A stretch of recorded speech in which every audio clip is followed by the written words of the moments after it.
students. I welcome you all for the series of online lecture.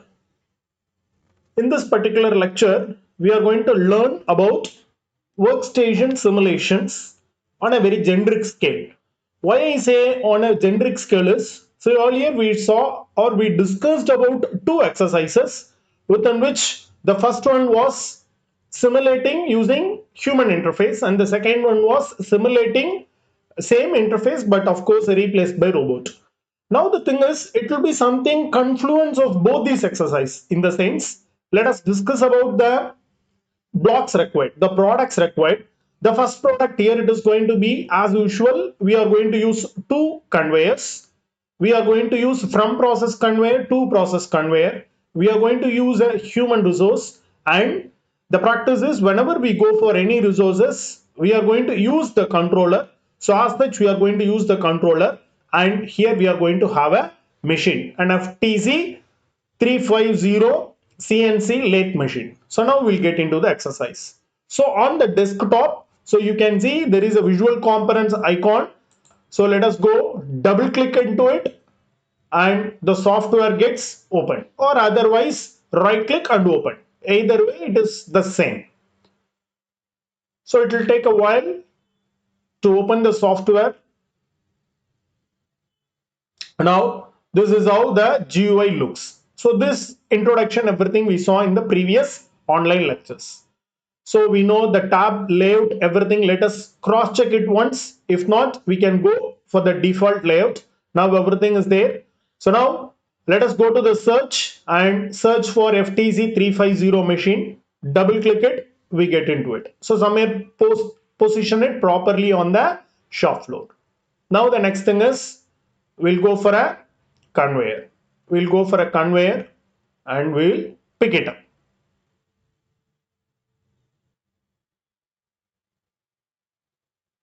Now positioning of the conveyor somewhere not near to the machine, unlike what we did in the earlier two exercises. So same, one will be adjacent to the machine, perhaps the other will be a little bit away. So how to control the dimensions is, so there is an option on the top by means of measure. Even you can measure the coordinates and then you can position it properly. So there is no hard and fast rule that only on a generic case it has to be kept. No, precisely also we can go ahead with. But here for an academia perspective, we are just positioning a little bit away so that the human can move from one point to the other. Now we'll go for the other requisite elements. The thing is, we'll go for the feeder. We'll position the feeder to the first conveyor. Of course, the rule is we need to ensure the cross check the arrowheads. The arrowheads are the direct ways to know the direction of the flow. Yeah. So we confirm the same by means of arrowheads. Now both the things are on inline. They are each other, along each other. So now we'll simulate. So what happens when we simulate is, the product feeder is giving out the product. It gets conveyed onto the conveyor and at the end it disappears. So now the simulation part is okay. Now as usual, rather than doing at the end, now we'll increase the interval to some 30 seconds. Now the next element is the human controller. Meanwhile, we'll finish the flow component requirements.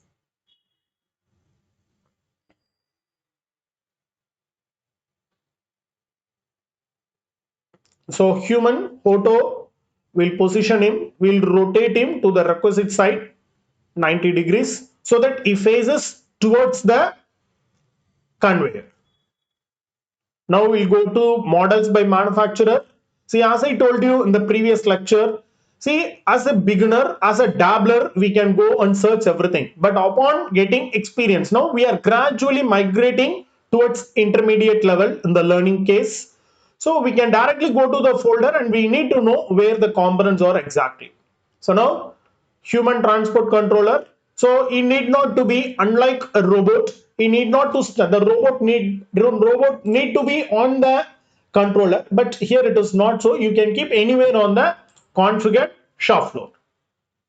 So we'll go for the interface. The moment we click the interface onto the human transfer controller, it is going to ask for certain data. So how to ensure that we are in the proper track?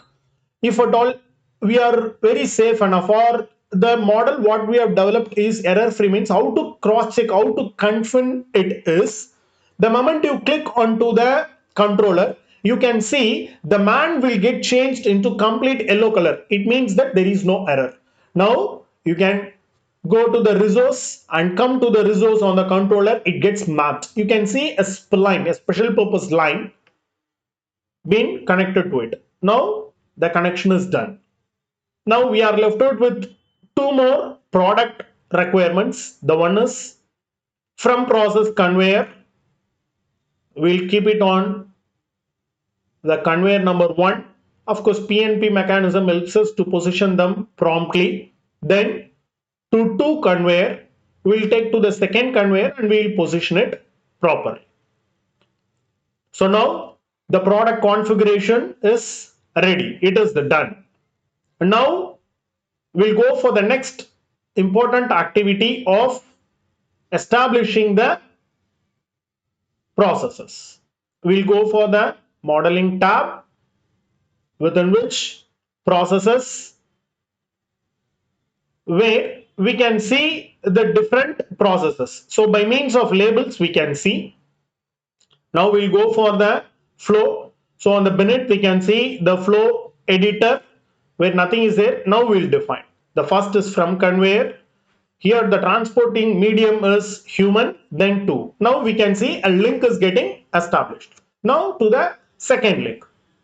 So on the bottom also we can see on the editor part is the link is thoroughly established. So there are 2 links are there with 3 components being connected together. So now we'll simulate them. The component gets created and fed to the conveyor. The product is lifted by the human. He goes towards the machine and loads the job, the workpiece onto the machine. And now the machine is going to machine the product, and upon completion of machining, the product is unloaded from the machine and it is kept on the conveyor number 2 to the destination point. Then it is taken to the necessary position. So this is the simple confluence of both these exercises. Now the same process repeats. With respect to the interval, it gets synchronized and the same task is done. So now let us stop the simulation, reset it. We'll go for the further things, that is preparation of a drawing.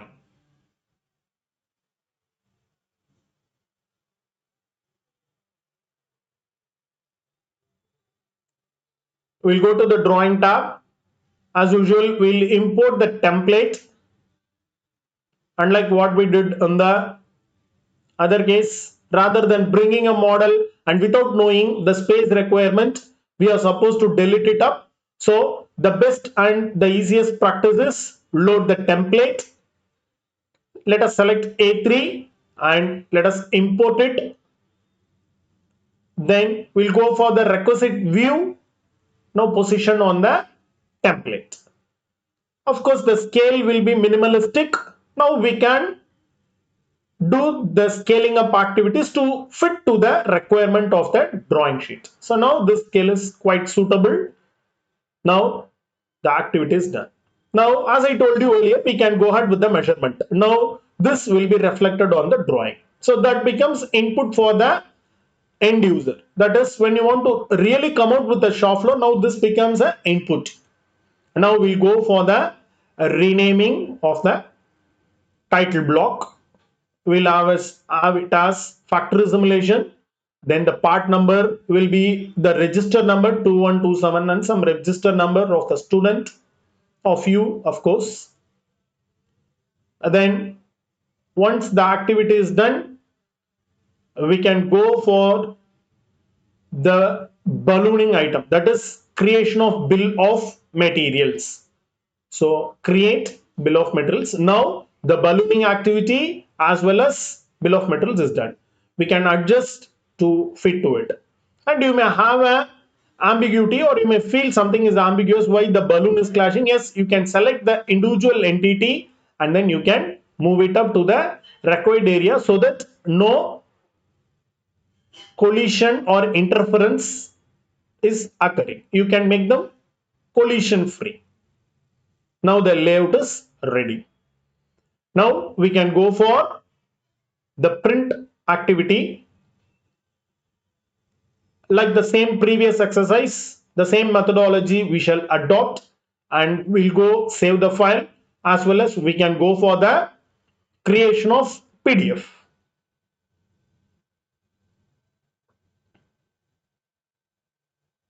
So here you are aware of the fact that the model will not be visible unless you check the box as full preview.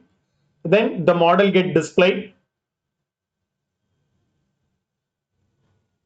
Then select the printer, select the sheet size. So we'll go for the print. The moment we go for the print, obviously it is going to ask for the location. So in the desired location, we will save the file under the required name and we shall save it up. And even we are aware of the fact that even we can go for the creation of drawing as well creation of video, simulation video, by changing the camera angle. Now we'll save the file to the requisite location, to the path. So here the thing is, in our CAD lab, when you come for the offline class, where you can save it in your Z drive in the server, CAD cam server, under your user ID and login. So that becomes the completion of the task. Now we'll go to the file, that is Explorer part, Windows Explorer. We'll locate the file and we'll see the output PDF model. Yeah, that's it. So thank you guys.